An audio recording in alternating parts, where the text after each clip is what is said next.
Hello, my friends! After this depressing period of the two Francoises, I remained for a good time, the morale not very bright, not even making a new meeting and finding myself alone. I was wandering like a soul in pain, and one day, going down the stair of the subway at the Gardeless train station, I came across a beautiful little Chinese girl going up in the crowd. I didn't dare approach her, and I would sit melancholy in the middle of the platform with a book to read. The subway arrives, and as I look up, I see her. And there, right in front of me, as I get in the car, I arrange to be next to her and start the conversation. Her name is Mary, and she went in the wrong direction. For a long time, I thought she was upside down, but not at all. That was the only time it had ever happened to her. Destiny. She lived in Sarcelles and was the eldest of the siblings, which caused her relationship problems with the brother right after her. Her father had been dead for a long time, and she was the eldest and the head of the family according to the Chinese traditions. But she seemed so young that she had a hard time being accepted. And a girl at that. It took a month for the little Colonel to agree to sleep with me. But afterwards, we had a lot of very pleasant moments. We would spend weekends without going out partying together. I fell in love again.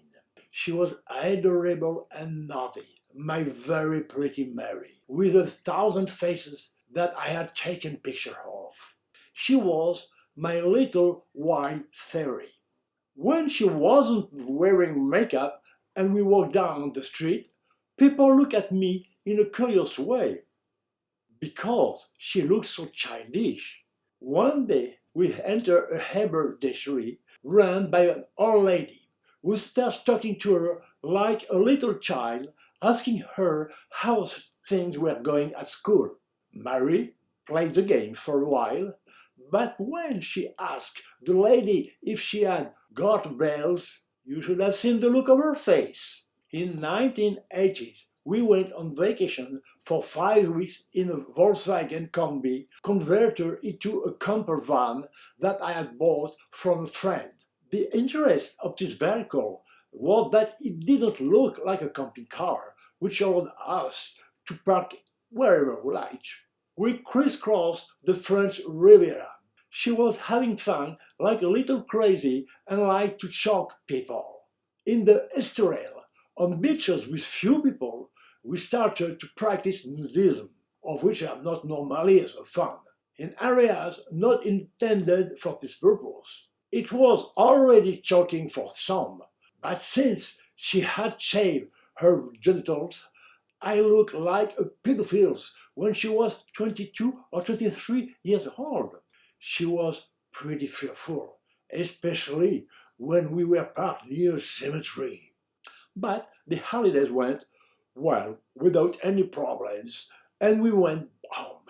Deep down, I knew it could only be a playtime.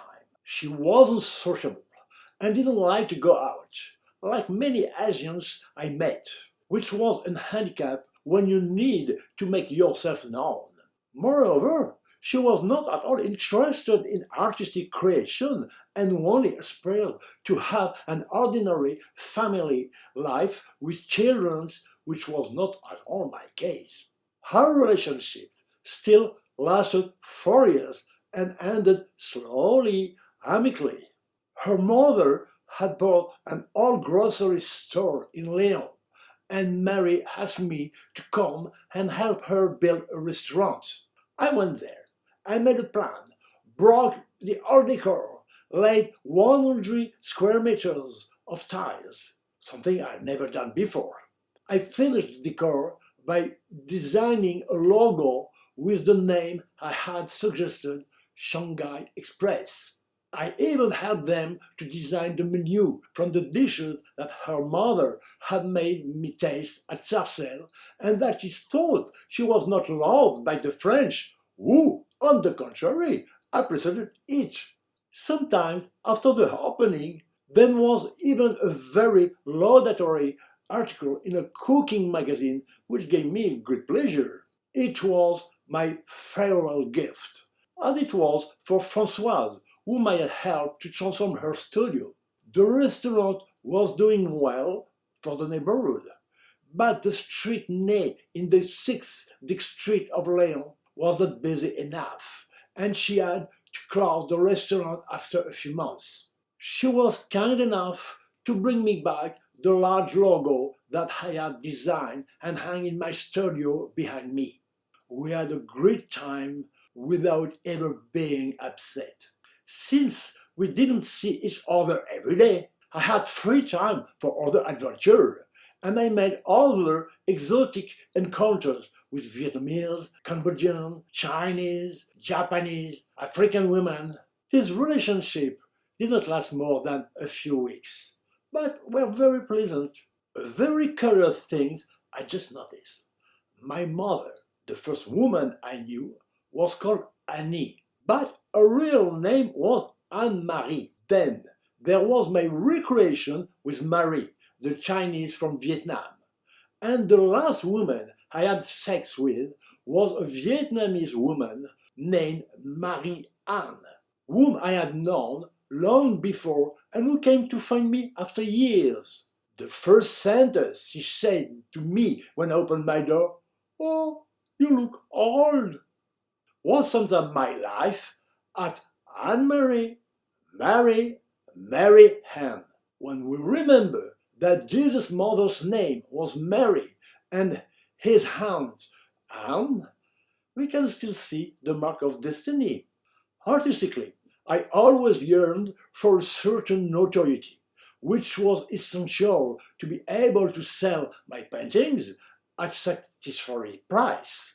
In 1980, I was invited to a lunchtime television show to be interviewed by Philippe Bouvard, who was charming despite his reputation for being a bad guy. I also exhibited in gallery in Le Havre. But above all, one of my representatives introduced me to Guy Louis du Boucheron, who owned a hotel on Rue des Beaux-Arts.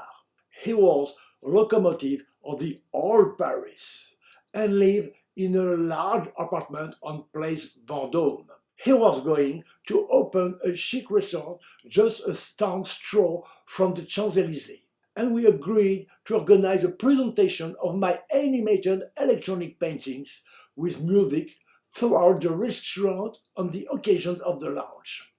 The evening was a great success, with many celebrities. We came much more to be seen than to look at my work. Among them were Léon Zitrone, Topalov, Tino Rossi, and many others. There was a brilliant art dealer who said he had sold nothing for less than £1,000,000, a very large sum at the time, and who owned a collection of 22 cars, each one more luxurious than the next. But if he was making so much money, it was because he was in cahoots with the genius forgers, and the painting he was selling, especially to new rich Americans, were fake. His name was Fernand Legros. He had recently been released from prison, but nevertheless was part of this whole Paris. On these occasions, Bernard Meunier, the boy who had made an advertisement in the boot of the history of Rolls-Royce, lent me an old one to park as an ornament in front of the restaurant. I took the opportunity to make a mini electronic painting to install it in the car. This was long before we could watch a video in a vehicle. I was still hoping at that time that success would welcome me as with my first exhibition in Rio. This was not the case, but I was about to discover something much more interesting and enriching inside.